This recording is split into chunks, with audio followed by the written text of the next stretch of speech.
코로나로 힘들지만은 요즘에 좋아진 것도 하나 있어요. 뭐냐면은 이 추석이나 설 연휴가 끝나면 항상 있었던 그 사건 사고 뉴스가 줄어들었다는 겁니다.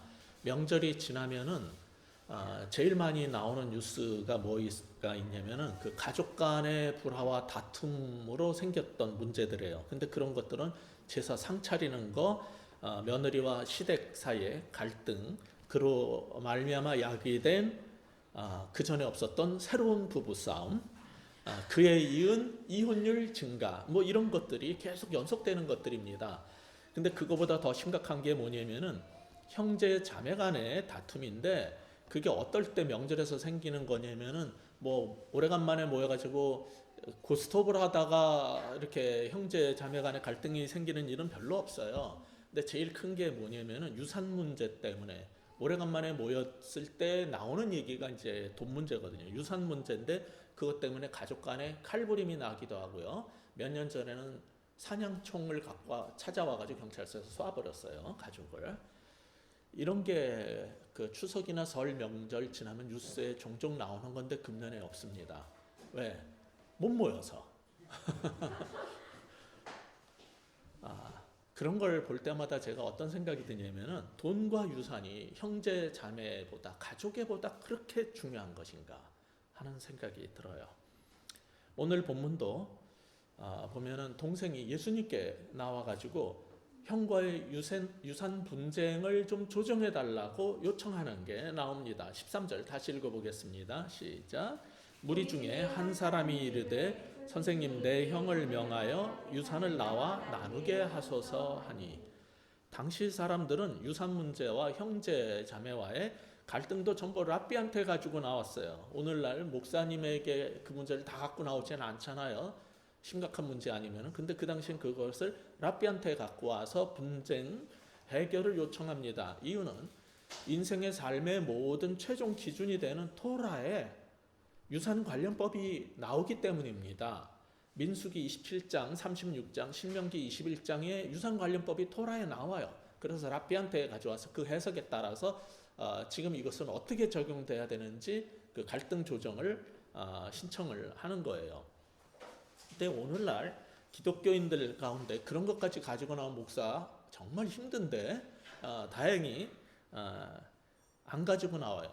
왜냐? 그들은 교회 나오는 이유가 마음의 평화를 얻기 위해서라는 사람이 일부 있고, 또 상당수는 신의 축복을 받아서 더 잘 살려고 하기 위한 것이기 때문에 유산 문제 같은 거를 목사님에게 갖고 나오지는 않은 것 같아요.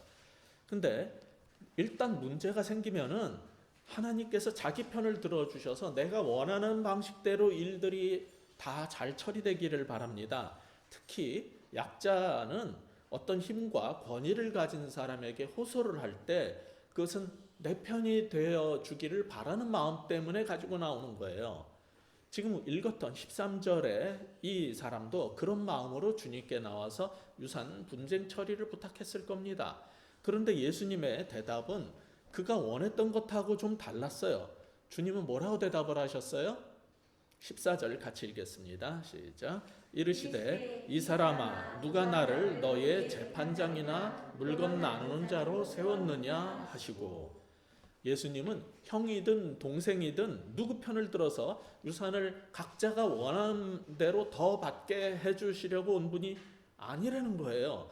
예수님은 인간의 탐욕과 죄 문제를 다루고 우리에게 이 땅에서라도 하나님 나라의 삶을 살게 하려고 오신 분이지, 토라에 나왔으면 그 정신대로 살아야 되는데 그걸 가지고 랍비한테 갖고 나오면 그런 거나 해결해 줘야 되는 게 말씀의 종의 주사명이 아니기 때문에 그런 겁니다.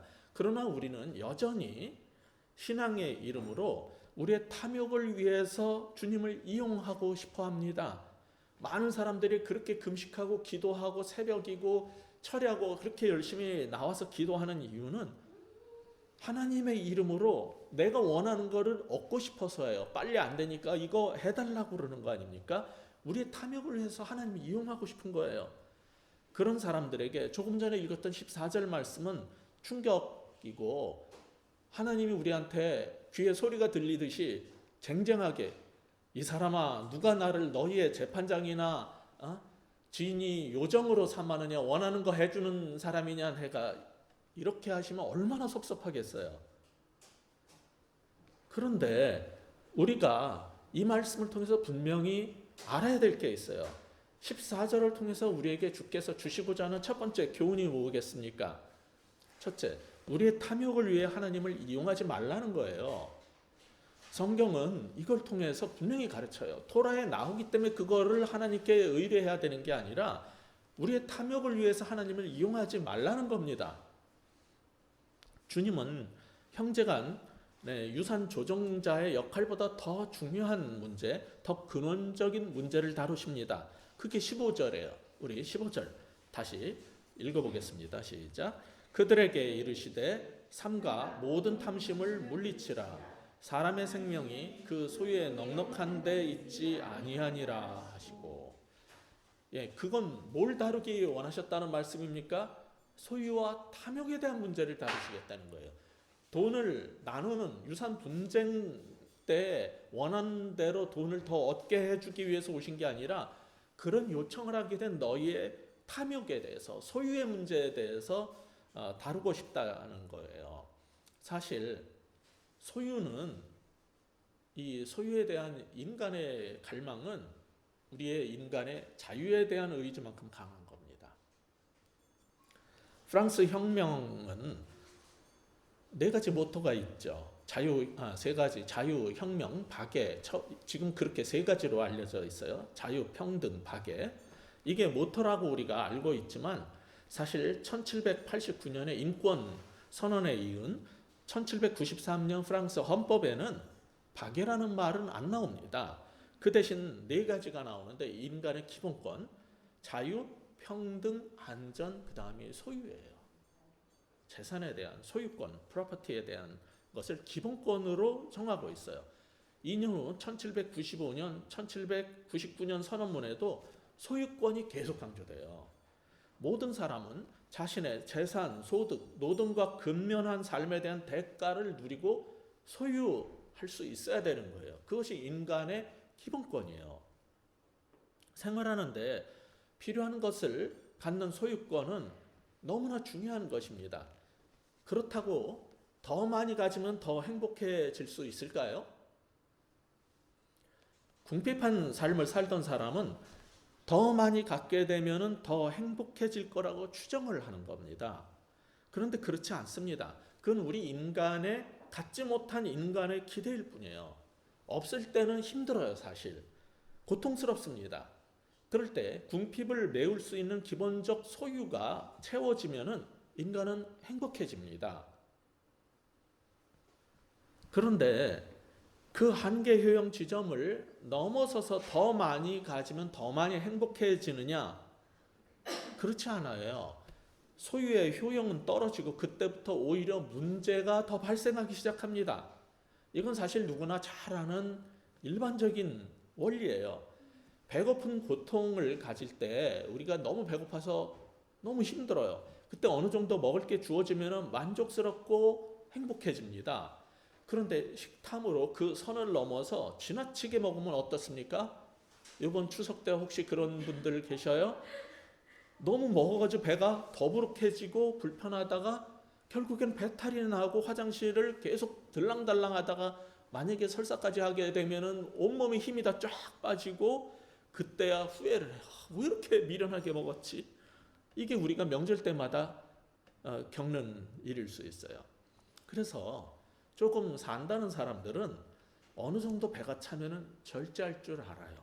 그런데 우리의 나이 드신 80, 90대에 되신 부모님 때에서는요, 너무 어렵게 오래 먹지 못하고 살았기 때문에 먹을 수 있는 기회만 오면은 뱃속에 들어가는 만큼 계속 쑤셔 넣으려고 합니다. 그래서 10여 년 전까지만 해도 적은 돈 내고 실컷 먹을 수 있는 뷔페 식당이 굉장히 인기였어요. 근데 이제 조금 더 살기 좋아지면서 그런 뷔페식 식당은 점점 패밀리 레스토랑 이런 거 줄어들잖아요. 그러면서 맛있는 요리 하나라도 품위 있게 제대로 먹을 수 있는 레스토랑이 더 선호되고 있어요. 이게 같은 이유입니다. 근데 문제는 먹는 것 외에는 옷이나 집이나 차나 명예나 돈 같은 것에서는 우리나라 사람이 아직도 여전히 벗어나지 못하고 있다는 사실이에요. 먹는 문제는 이제 어느 정도 해결이 됐기 때문에 식탐에 대해서는 조금 사람에 따라 다르지만 상당히 줄었어요, 그전보다. 근데 이제 더 심각하게 생긴 문제가 뭐냐면은 사람이 떡으로만 살 것이 아니오 보다 더 심각한 문제로 지금 오는 게 뭐냐면 소유의 문제입니다. 그런데 먹는 문제, 지난주에 봤던 먹는 문제와 오늘 보는 소유욕, 이 둘 다 우리의 탐심에서 기인한 거예요. 탐심 때문에 생기는 거예요. 소유권은 인간의 기본권입니다. 그런데 탐심에 사로잡힌 소유욕은 죄예요. 더 심각한 것은 이 탐욕은 내가 돈과 어떤 사물을 소유하는 게 아니라 결국 그것에 의해서 내가 소유되게 되는, 그게 이제 심각한 문제가 되는 겁니다.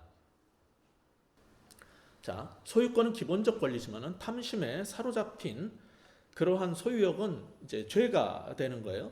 근데 더 심각한 것은 탐욕이란 것은 내가 돈과 어떤 사물을 소유하는 게 아니라 결국 그것에 의해서 내가 소유되게 만든다는 점에서 굉장히 파괴적이에요. 하나님께서 자신의 형상을 따라 지은 인간이 비인격화된다는 겁니다. 마치 처음에는 사람이 술을 먹지만 나중엔 술이 사람을 먹어서 사람이 술에 지배되고 술의 소유물처럼 돼가지고 술을 먹기 위해서 별짓을 다가 알코올 중독자는 그것을 마시기 위해서 죄를 짓기도 하게 되는 거하고 똑같아요. 근데 술이나 마약과 달리 집, 자동차, 옷, 가방, 구두 이런 거에 대한 소유욕은 우리를 해치지 않기 때문에 괜찮아 보인다는 게 이게 위험한 거예요. 옛날에는 우리가 먼 길을 걷기 위해 신발 한 켤레만 있으면 충분했어요. 근데 지금은 남보다 더 예쁜 신발을 더 많이 갖기를 원하고 같은 디자인의 신발도 이제는 색깔별로 갖고 싶어요. 에코백도 편한 손가방도 하나만 있으면 만족하던 시절이 있었지만은 이제는 그거보다 수천 배가 비싼 명품 가방을 몇 개씩 갖고 싶어가지고 그 소유를 목적으로 일을 하고 살게 됐어요. 그리고 그것을 얻기 위해서 잘못된 방법도 마다하지 않습니다. 그래서 죄를 짓게 되는 거예요. 더 안타까운 것은 이게 지금 집값 때문에 난리들인데 젊은 청년들이 일을 해가지고 좀 정상적으로는 서울에서 집을 살 수가 없어요. 그래서 계속 정부 욕을 하는데 그것은 어떤 정권이 어떤 일을 해도 해결이 안 되는 거예요. 왜냐면은 우리가 과거에 먹는 거에 탐욕 때문에 그렇게 난리를 쳤던 것처럼 이제는 자동차와 집에 대한 소유가 우리의 우상이 되었기 때문에 끊임없이 소유욕으로, 그것도 가장 교육 여건이 좋다는 강남의 집에 대한 그거를 계속 갖고 있는 한은 어떤 정책도 이거는 하나도 안 듣습니다. 인간의 그 탐욕의 문제가 해결되지 않으면 이거는 절대로 풀리지 않는 문제예요. 이거는 누가 능력이 없어서 못하는 게 아니에요. 어떤 정책을 내놔도 인간의 그 탐욕은 모든 백방의 해결책을 다 무효화시켜요. 그런데 그거는 위험한 거라고 생각하지 않은 거예요. 이게 얼마나 위험한, 우리의 탐욕이 인간을 얼마나 부정부패에 빠지고 잘못된 삶을 살게 만드는지, 빚더미에 앉게 만드는지. 그 유산을 받은 사람 아니면요 정상적인 방법으로 살 수 없기 때문에 은행에서 대출을 받아서 삽니다. 그럼 평생 일해서 모두 이자 내고 빚 갚다가 끝나는 거예요. 그런 식으로 살 필요가 없는 거예요. 왜 인생을 그렇게 살아야 됩니까? 집에 매여서. 한국 사람, 강남에 사는 사람은 다 재산이 20억 이상 되는 사람이에요. 근데 그 20억을 쓸 수 있는 돈이 아니잖아요. 못 써요. 돈 없어. 가난해. 강남에 살아도 상당수는. 집값만 비싸지. 아, 이게 뭡니까? 그래서 저희 동네로 많이 이사를 오세요. 은퇴하고 나면은 20억짜리 집 팔아가지고 와서 7억이면은 훨씬 큰 집을 사고 나머지 돈으로 펑펑 쓰면서 살아도 되는 거예요. 어떤 게 지혜로운 거냐를 나이 들어야 깨닫는 이 멍청한 사람들이 계속 자기가 원하는 집을 못 갖게 되니까 이제 욕을 하는 거예요, 나라를. 아, 이거는 정말 못 말리는 일입니다. 자, 내가 그렇게 원하는 걸 가졌어요. 그럼 행복할 것 같죠? 아니에요. 새 차를 사고 나면요, 엊그제 지나가는데 노란색 람보르기니가 지나가는 거예요. 애 앞에. 보통 사람들은 그 스포츠카, 벤츠 타는 사람은 얼마나 처음에는 의시됐겠어요. 남들이 못 타는 차를 탔으니까. 근데 벤츠 타는 사람 람보르기니 보면요, 내가 타고 있는 벤츠가 이게 너무 무가치해 보이고 람보르기니 사고 싶겠죠. 그거예요. 그렇게 원하는 걸 갖게 되면 그 기쁨은 잠깐이고, 내가 그렇게 원하는 그 명품 가방을 사서 애지중지 이렇게 모셔놓고, 얘야 너를 얻기 위해서 내가 얼마나 고생했더니 이거 물건 없대는 거 여러 백화점 전전하면서 겨우 너를 데리고 왔구나 막 이러는데, 다른 명품을 본 순간 이거는 뒷편에 뒷방신세예요. 그 즐거움, 기쁨, 행복 아무것도 아니에요. 아무것도 아니에요. 신상을 보는 순간 우리는 새 것을 위해서 우리 인생을 다시 팔아야 돼요. 이런 인간의 모습에 대해서 이스라엘 전성기의 왕으로서 가장 좋은 것을 다 누려봤던 솔로몬을 통해서 하나님께서 뭐라고 말씀하십니까? 전도서 5장 10절을 보시면 이렇게 되어 있어요. 은을 사랑하는 자는 은으로 만족하지 못하고 풍요를 사랑하는 자는 소득으로 만족하지 아니하나니 이것도 헛되도다. 이게 다 가져본 사람이 마지막에 하는 얘기예요. 이런 성경 말씀을 들어도 그게 헛된 줄 나도 좀 알게, 그만큼 나도 가져봤으면 좋겠다 하는 게 우리 어리석은 인간들이에요. 인간의 기본권으로서의 소유를 넘어서서 소유욕과 탐욕이 마음속에 자리를 잡게 되면은 시간 문제지, 사람은 내가 소유했다고 생각하던 그것에 의해서 지배받게 되고 소유당하게 된다는 사실을 깨달아야 됩니다. 내가 소유하는 게 아니에요. 그것이 나를 소유하게 됩니다. 사실 이 진리는 동서고금을 막론하고 지혜자들은 다 깨달았던 사실입니다. 중국의 노자도 성인은 생이 부류다 그랬어요. 그건 뭐냐면 생성은 하지만 소유하지 않고 자라가도록 보조하지만 그것을 빌미로 내 소유라고 주장하지 않는 사람이 성인이라고 그랬어요. 인간 사회에서 모든 분쟁과 불행의 근원은 개인의 소유욕을 확대하는 것에서 오기 때문에 부정적이며 파괴적인 소유의 충동을 거부해야 한다고 그는 주장을 한 거예요. 근데 이게 지금 오늘날 목사들은 하나님 믿는다면서 유교 믿는 노자의 도덕경 따르는 사람만도 못합니다. 어떤 목사들은 내가 그렇게 열심히 사역을 해서 생성을 했는지 모르지만 교회가 커지면은 그거를 하나님께 봉헌해 놓고 자기 걸 삼고 남 주기 싫어서 자식한테 물려주려고 별 부끄러운 짓을 다 해요. 노자는 우리의 노력으로 얻어진 결과도 자기 소유로 만들어 독점해서는 안 되고 소유욕과 지배욕을 철저히 버리고 무의자연의 대도를 가져야 한다라고 가르친 사람이에요. 근데 그런 말이 나오게 된 우리 현실이, 인간의 현실이 안타까운 겁니다. 인간이 자기가 만든 땅이 아니잖아요. 그런데 일단 내 땅이라고 등기를 하고 나면은, 소유권을 주장하고 나면은 이웃 애들이, 옆에 동네 애들이 학교 가는데 내 땅을, 길을 못 건너가게 하려고 울타리를 치고요, 위험한 길을 삥 돌아가게 만듭니다. 시골에 가면요, 동네 사람들도 지나가지 못하게 막는 사람이 있고요, 외지인들이 거기를 통과하려면 통행료를 내라는 돈독이 오른 사람들도 지금 종종 보게 됩니다. 이게 심해지면은 미국처럼 어느 정도 사니까 돈 내놓으라고는 안 해요. 그러나 우리 집 앞마당 내 공간에 들어오면은 총으로 쏴 죽여도 된다라는 생각까지 발전하게 됩니다. 왜냐하면 내 소유인데 왜 침범을 하냐 이거예요. 소유라는 건요, 정말 무서운 거예요. 언젠가는 그 소유 때문에 다른 사람을 죽이게 된단 말이에요. 그러니까 이 노자 할아버지는 소유하려는 욕망을 버리고 타인의 재물을 탐내지 않는다면 백성들은 자기의 본성을, 선한 본성을 회복하며 저절로 순박해질 거라고 생각을 한 거예요. 그래서 지도자가 고요함을 좋아하면 백성도 스스로 바르게 되고, 내가 무언가 행하지 않을 때 백성들은 스스로 움직여서 부요하게 되고, 내가 왕이 욕심이 없으면 백성들은 스스로 순박하게 된다는 소위 무위 정치라는 유토피아적 환상을 꿈꿨던 거예요. 이것은 철저하게 죄에 물든 인간의 속성을 깊이 통찰하지 못했기 때문에 하게 된 주장입니다. 그러나 소유욕이 악으로 발전해서 결국 이웃을 해하고 공동체를 깬다는 사실만은 성경도 그런 현인들도 다 발견한 확실한 사실입니다. 이런 소유욕과 탐심은 우리 뿌리 깊은 죄인들한테는 사실 하나님을 믿는다고 해도 당장 사라지는 게 아니에요. 그래서 교회를 다녀도 그런 사람들은 인생이 항상 고달퍼요. 평생 열심히 일해서 일궈온 공장이 불이 났어요. 그래서 불이 타가지고 막 내려앉는 거를 보면서 노인이 큰 소리로 펑펑 울었어요. 아들이 아버지 뭐 때문에 그렇게 울고 계세요?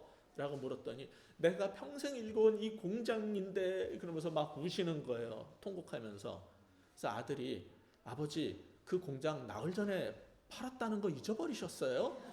그러자 눈물이 뚝 그쳤더래요. 인간은 이래요. 내가 공장을 세웠고 소유했고 지었어도요, 그건 내 소유가 아니라 공장에 의해서 깊이 소유당한단 말이에요. 심지어는 팔고도 그 마음을 잃지를 못하는 거예요. 소유는요, 내 감정과 내 시간과 내 삶을 지배합니다. 오늘 본문에서 본 이 형과 유산 분쟁을 조정해달라고 요청했던 동생이든지 그 주변 사람 모두 사실 유대교를 믿는 종교인들이었어요. 하나님을 안다면서도 하나님 없는 사람처럼 살았어요. 그래서 본문에 이 사건을 보면서 예수님께서 그 뒤에 보면은 비유를 말씀하시게 되는데 거기 비유에 나오는 사람은 뭐라 그럽니까? 내가 두고 쓸 것을 많이 쌓아 놓았으니까 먹고 마시고 즐거워해라. 그러면서 이렇게 많은 걸 쌓아 놓으면 내 영혼까지 평안할 것이라고 생각을 했던 거예요. 이런 사람들한테 주시는 교훈이 오늘 본문 15절 상반부입니다. 삼가 모든 탐심을 물리쳐라. 그런데 우리말의 성경에는요, 15절이 삼가 이렇게 되어 있지만은 원문에는 연속되는 두 개의 동사로 시작이 됩니다. 그래서 영어 성경은 watch out, 그리고 be on your guard, 정말 조심하고 경비 태세를 가져라, 이렇게 두 개의 동사가 연속으로 강조되고 나와요. 이 조심해라라는 이 단어의 헬라어의 원뜻은 원수의 침입에 대비해서 방어망을 구축하고 수비하라는 뜻입니다. 그럼 뭐에 대한 방어망을 구축을 해야 돼요? 우리를 무너뜨리려고 침범해 들어오는 게 뭐냐면 탐심이라는 거예요. 탐심이 우리를 공격해서 들어오면서 결국은 우리를 파괴하고 죽일 거기 때문에 그거를 대비하는 방어망을 구축하고 살라는 거예요. 이게 예수님께서 하신 말씀인데 한글 개역 성경이 그걸 빼버렸어요. 전도서 5장 13절에도 보면은 내가 해 아래서 큰 패단되는 일이 있는 것을 보았나니 곧 소유주가 재물을 자기에게 해가 되도록 소유하는 것이라 그랬어요. 소유주가 내가 뭘 소유한다고 행복해지는 게 아니라 소유주가 재물을 자기에게 해가 되도록 소유한다는 것을 이미 구약에서도 지적했고 그걸 적나라하게 말씀하시는 게 15절인 거예요. 그래서 오늘 본문의 두 번째 교훈은 이겁니다. 우리의 탐심이 우리를 파괴하지 않게 조심하라는 거예요. 우리의 탐심이 우리를 결국 파괴할 겁니다. 그러니까 조심하시기 바랍니다. 왜 이런 말씀을 하셨냐면 여기에 본문에 중심사상 메인 아이디어가 들어있는 거예요. 하나님께서 가르치시려고 하는 진리가 무엇입니까? 15절 후반부에 보면 이렇게 되어 있어요. 사람의 생명은 소유의 풍부함에 있지 않다. 사람의 생명은 소유의 풍부함에 있지 않다는 것이 핵심 진리입니다. 탐심이 지금 소유로 표현되고 있어요. 유산은 그런데 꼭 돈만이 아니에요. 앞에서 언급했던 어떤 사람에게는 그것이 돈이겠지만은 어떤 사람에게는 그게 땅이고 집입니다. 그런데 21세기를 사는 우리 이 서울에 사는 상당수의 사람들한테는 그거는 주차장에 쌓아놓은 좋은 자동차들이에요. 제가 그 전에 아는 사람이 우리 학생 중에 식사 대접한다고 뭐 수업 끝나자마자 12시 땡 할 때 밑에 건물 아래에서 차를 세워놓고 기다렸는데 외제차였어요. 근데 그 다음번에 또 어디 식사하러 가자 그래서 왔는데 그 다음에 스포츠카를 가져왔어요. 그래서 이게 어떻게 된 거냐 그랬더니 남편이 의사인데 집에 가면은 외제차와 스포츠카와 몇 대가 있대요. 그래서 기분에 따라서 야외로 나갈 땐 스포츠카를 가져오고 막 이러는 거예요. 그걸 보는 나머지 가난한 학생들은 마음이 어떻겠어요? 나는 소명을 받아서 목사가 되려고 왔지만 나도 저런 차 타고 싶다. 이게 안 생기겠습니까? 근데 일반 교인들은 오죽하겠어요. 그러니까 탐심은 사람의 생명의 소유의 풍부함에 있지 않은데 이 탐심은 꼭 돈 얘기를 하는 게 아니에요. 땅만이 아니라 주차장에 자동차고 어떤 사람은 유명 미술품을 수집하는 거고요.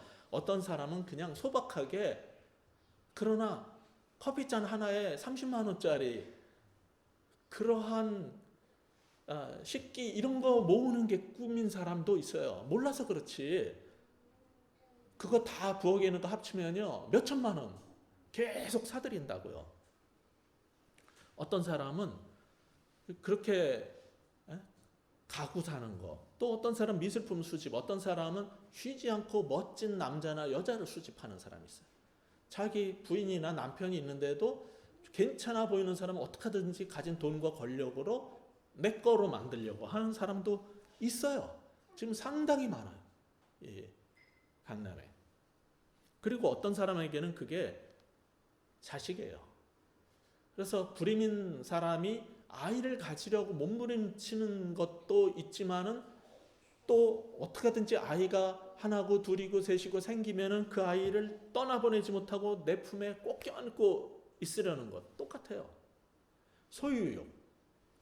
그러니까 돈이고 기술이고 사람이고 좋은 것, 귀한 것을 다 내 곳간에 쌓아두려는 사람은 생명이 소유의 풍부함에 있지 않다는 걸 모르는 사람들이에요. 반면에 한때 세계 최고의 갑부라고 일컬어졌던 마이크로소프트의 빌 게이츠 같은 사람이 있어요.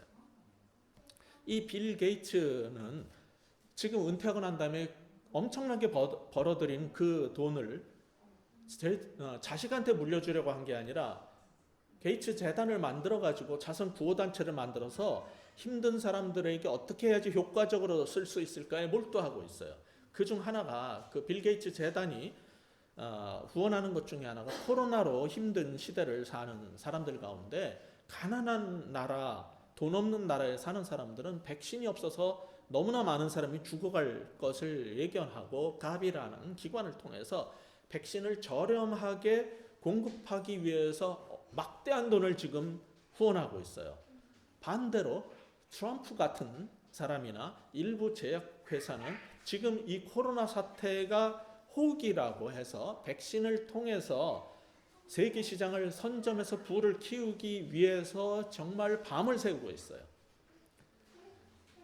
성경에 탐심을 물리치기 위해서 주의하라는 하나님 경고가 나온 지 2000년이 지났는데 사람의 생명이 많이 소유하고 있는 것에 달려있지 않다는 말씀이 이미 주어졌음에도 불구하고 여전히 소유에 매달려 사는 대부분의 사람들은 하나님 말씀 본문 누가복음 12장 20절에 의하면 그들은 뭐라고 불려요?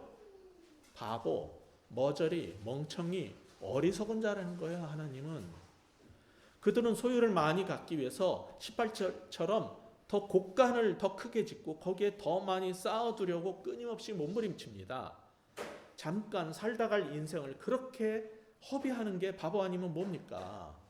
아무리 돈이 많아도 빌 게이츠처럼 그냥 청바지 입고 동네에 있는 맛있는 햄버거 집에 줄 서가지고 순서를 기다리면서 옆에 사람들이랑 두런두런 얘기도 나누고 자기가 가진 돈으로 힘들어하고 죽어가는 사람들을 살리는 기쁨도 좀 맛보고 눈물로 고마워하는 사람 어깨도 또닥거려 주면서 사는 삶이 더 멋진 삶이라는 걸 알았으면 좋겠어요. 그렇게 돈 타령하다가 창고를 더 크게 지었더니 홍수가 나가지고 다 잠겨서 속이 상하고 태풍이 불어가지고 다 파손되니까 화가 나고 잠이 안 오고 쌓아놓은 물건이 상해서 열받으면서 평생을 살고 싶습니까? 코로나로 해외여행이 중단되자 연인들 데이트 코스라든지 답답해하는 애들 데리고 갈 수 있는 제일 좋은 곳이 어디라고 봄에 제가 들었냐면 한 4, 5월에 인천공항을 가려는 거예요. 그래서 왜 그러냐니까 거기 보면은 전 세계의 알록달록한 항공사의 비행기들이 활주로 몇 개 빼고 옆에 쫙 다 세워져 있는 장관이래. 이게 지난 몇백 년 동안 볼 수 없었던 전 세계 비행기들이 쫙 주차돼 있는데 애들이 너무 좋아한다는 거예요. 연인들도 그래서 많이 구경 간대. 요새도 그런지는 모르겠어요.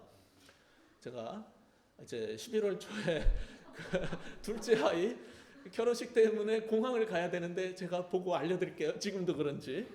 지금은 조금 덜해지지 않았을까 생각되는데 우리나라의 대형 항공사들도요. 보잉 747, 777 또는 에어버스 380은요. 한 대당 4천억 원이 넘어요. 그거를 그렇게 많이 사들였는데 운항이 안 돼가지고 은행 융자 돈도 못 갚아요. 수익은커녕. 그래서 팔고 싶은데 아무도 안 사. 그래서 그냥 주차장에 세워놓는 거예요. 지금 얼마나 잠이 안 오겠어요, 이 사람들이. 아니 그런 식으로 사는 게 행복하겠어요? 네? 그들은 나이 들어서 이 일을 겪어본 다음에 후회하면서 내가 젊은 날로 돌아간다면은 이렇게 안 살리라고 다짐하지만은 흘러간 시간 돌아갈 수 없어요. 요즘 영화나 드라마에 제일 단골이 뭐냐면 시간 여행이에요. 그런 말도 안 되는 소리를 통해서 뭔가를 풀고 싶겠지만 해결 안 됩니다. 그거는 대신 사랑하는 사람들과 저물어가는 석양빛에 감탄해가면서 향기로운 커피 한 잔 마시면서 행복해하는 삶에는 그렇게 돈이 많이 안 들어요. 어떻게 사는 게 행복인지를 빨리 깨달으셔야 돼요. 근데 왜 우리는 그렇게 뭔가를 이런 얘기를 들어도 이런 설교로 하나님 말씀을 들어도 무엇인가를 끌어모으고 내 곳간을 채우고 싶어 할까요? 이 모든 탐심의 근원은 우리 마음이 배고프기 때문이에요. 마음이 공허하기 때문입니다. 그런 사람은요 아무리 많이 먹어도 사람이 떡으로만 살 것이 아니요 하나님 입에서 나오는 말씀으로 사는 건데 아무리 먹어도 아무리 차를 많이 사고 아무리 큰 집을 사고 아무리 여자들을 남자들을 많이 가져도 계속 배고프고 계속 목말라요. 그래서 맨날 히딩크의 구호를 외치죠. I'm still hungry. 계속 나는 더 배고프다 그러는데 더 이기고 더 가져봤자 여전히 공허합니다. 예수님께서 수가성의 여인에게 말씀하신 것처럼 이 물을 마시는 자마다 다시 목마르려니와 영생하도록 그 목마르지 않은 샘물을 내가 너한테 주겠다는 거예요. 그걸 받지 않으면은 우리는 계속 목마르다는 거예요. 그러니까 예수님께서 주시는 생명으로 만족되지 않은 사람은 인생의 공허가 해결되지 않는 겁니다. 그래서 자신을 위해 많이 쌓아놓는 사람이 있지만 그와 대조되는 사람이 있는데 본문 뒤에 나오는 주님께서 말씀하신 비유에 대안이 나오고 있어요. 뭐냐면 21절에 보면은 하나님께 대하여 부요한 삶이라고 말씀하는 부분이 있어요. 하나님께 대하여 부요한 삶. 하나님께 대하여 부요한 삶이라는 것은 헌금만 많이 바치라는 뜻이 아닙니다. 나를 위해 쌓아놓는 생활 방식에서 빌 게이츠처럼 다른 사람을 위해 쓰는 방식으로 삶의 전환을 하는 거예요.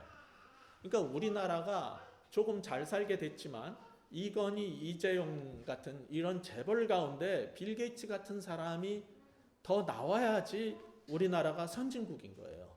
아직은 우리나라는 소유에 사로잡힌 사람들의 나라예요. 먹고 사는 건 좀 나아졌지만 아직은 소유에 사로잡힌 욕망 덩어리들의 나라라는 거예요. 소유와 생명은 정비례하지 않습니다. 오히려 반비례라는 하나님 나라의 진리를 우리는 빨리 깨달아야 합니다. 그게 하나님께서 오늘 이 말씀을 통해서 우리에게 주시고자 하는 마지막 교훈인 것입니다. 이런 생각의 전환이 일어나야지 우리 생활 방식이 바뀌어요. 자, 오늘 본문의 마지막 교훈, 우리의 삶의 방향을 그러므로 소유에서 생명으로 전환해야 된다는 거예요. 소유의 생활 방식에서 생명의 방식으로 빨리 바꾸셔야 돼요. 어떤 영적 스승이 자기 제자의 영적 진보를 보면서 이제 감명을 받아가지고 더 지도할 게 없겠다. 그래서 작은 오두막에 그를 두고 허러리 떠나버렸어요. 그 제자는 매일 아침에 목욕 재개를 한 다음에 자기 허리에 두르는 간단한 옷을 빨아가지고 널어서 말렸어요. 그게 그의 유일한 소유물이었거든요.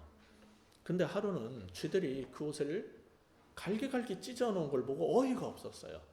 그래서 동네 가가지고 옷 한 벌밖에 없는 걸 찢어버렸으니 쥐들이 또 하나를 구걸을 해서 얻었죠. 근데 그 쥐들이 그걸 또 구멍을 내는 거야, 쏠아가지고. 그러니까 아무리 생각해봐도 이거는 해결이 안 될 것 같아가지고 마을에 내려가서 새끼 고양이 한 마리를 얻었어요. 근데 문제가 생긴 거예요. 지금까지는 자기 먹을 것만 구걸하면 됐는데 새끼 고양이를 줄 우유까지 구해야 됐어요. 그걸 구하면서 새끼 고양이를 계속 길렀더니 옷을 구멍 내지 않아서 행복했어요. 근데 계속 우유를 구하러 다니다 보니까 그것도 힘이 들고 또 동네 사람들한테 패 끼치는 게 옳지 않은 것 같아가지고 이 암소를 길러야겠다는 생각을 하고 암소를 구했어요. 그래서 암소를 기르려니까 이 꼴이 많이 필요한 거예요. 그래서 꼴을 구하러 다녔는데 그것도 또 하루 이틀이지 안 되겠어요. 그래서 집 근처를 밭을 갈아가지고 거기에 풀이 자라게 해서 내가 꼴을 베어서 먹이면 되겠다 해서 이제 집 근처를 다 그 밭을 갈고 가지고 거기에 풀이 나게 했어요. 근데 너무 힘이 들고 지치는 거예요. 그래서 사람을 써야 했어요. 그랬더니 아니 사람을 관리하는 시간이 너무 많이 들어가지고 자기가 묵상을 못하고 경건 생활을 못하겠는 거예요. 그래가지고 이 모든 것들을 관리해 줄 수 있는 여자랑 결혼을 하기로 결심을 했어요. 그래서 결혼을 했어요. 그러다가 보니까 그 동네에서 제일 부자 중에 하나가 된 거예요. 몇 년 후에 스승님이 지나가다가 들렀어요. 근데 오두막이 있던 자리에 엄청난 대궐 같은 집이 있는 거예요. 그래서 사람들한테 물어봤죠. 그 집에서 나오는 어떤 하인한테 혹시 여기 내 제자 누가 살던 곳 아니냐 그랬더니 맞다고 뛰어들어가가지고 얘기를 하니까 그 제자가 막 버선발로 뛰어나온 거예요. 스승님 어떻게 또 이렇게 오셨습니까? 그랬더니 아니 이게 어떻게 된 일인가? 그랬더니 스승님 이게 이해가 안 가시겠지만 이게 제 한 벌밖에 없는 옷을 지키기 위한 마지막 수단이었어요. 그 자기의 한 벌 옷을 지키기 위해서 계속 이렇게 살다가 결국은 그도 모든 것을 다 소유한 부자가 되어버렸다는 얘기예요. 지혜로운 사람은 어떤 기본적인 소유에서 멈출 줄 아는 사람입니다. 우리는 절대로 원하는 것을 다 소유하지 못해요. 어떤 것을 갖게 되면 잠시 붙잡고 있을 수는 있어요. 그러다가 나보다 더 필요한 사람을 보면은 즐거이 내줄 수 있어야지 계속 소유하고 있으려다가 결국 그것에 의해서 우리가 소유당합니다. 물질주의와 탐욕 그리고 소유욕은 결국 우리 인간을 지배하고 파괴할 거예요. 그리고 더 이상 하나님의 자녀답게 살지 못하게 만들어요. 그래서 주님은 두 챕터 뒤에 누가복음 14장 33절에서 이와 같이 말씀하십니다. 너희 중에 누구든지 자기의 모든 소유를 버리지 아니하면 능히 내 제자가 되지 못하리라. 소유의 유혹에서 벗어나 하나님께 소유되고 싶은 갈망을 가진 그러한 삶으로 방향 전환을 하는 게 제자의 삶이라는 거예요. 그래서 주님은 오늘 본문에서 이렇게 말씀하시는 겁니다. 삼가 모든 탐심을 물리쳐라. 사람의 생명이 그 소유에 넉넉한 데 있지 아니하니라. 아멘. 이 말씀대로 사실 수 있는 여러분 모두가 되시길 바랍니다. 기도하시겠습니다. 하나님, 조그만 것 하나에만 있으면 만족할 것 같이 생각되었던 우리들이 그것을 갖고 나면 또 다른 것을 갖고 싶어하고 또 다른 새로운 것들을 추구하게 되고 결국 조금 더 하다가 우리의 평생을 하나님 자녀로서 살아야 될 삶은 살지 못하고 그것을 얻기 위해 몸부림치면서 허비하게 되는 것이 인생입니다. 하나님 이 사실을 깨닫고 젊은 날부터 바른 삶의 방향성을 가지게 하여 주옵소서. 소유의 삶에서 정말 생명의 삶으로 우리의 삶의 방향을 전환할 수 있는 모두가 되게 하여 주시옵소서. 주께서 자기의 모든 소유를 버리지 아니하면 능히 내 제자가 되지 못한다고 하셨는데, 인간의 기본권인 소유권을 주님께서 부정하시는 것이 아니라 하나님 우리가 갖고 있는 그 탐욕의 소유욕을 책망하시는 그 쟁쟁한 음성을 우리가 듣게 하여 주시고, 하나님이여 우리에게 베푸신 선물들은 주님을 위해서, 하나님 나라를 위해서, 갖지 못한 사람들을 위해서 함께 나눌 수 있는 복된 그리스도인들, 사도행전의 사람들처럼 되게 하여 주시옵소서. 그리고 하나님이여 사람의 생명이 그 소유에 넉넉한 데 있지 않다는 하나님 말씀처럼 살기 위해서 모든 탐심을 물리치는 그러한 모두가 될 수 있도록 주님 우리의 마음을 새롭게 하여 주시옵소서. 예수 그리스도 이름으로 간절히 기도하옵나이다.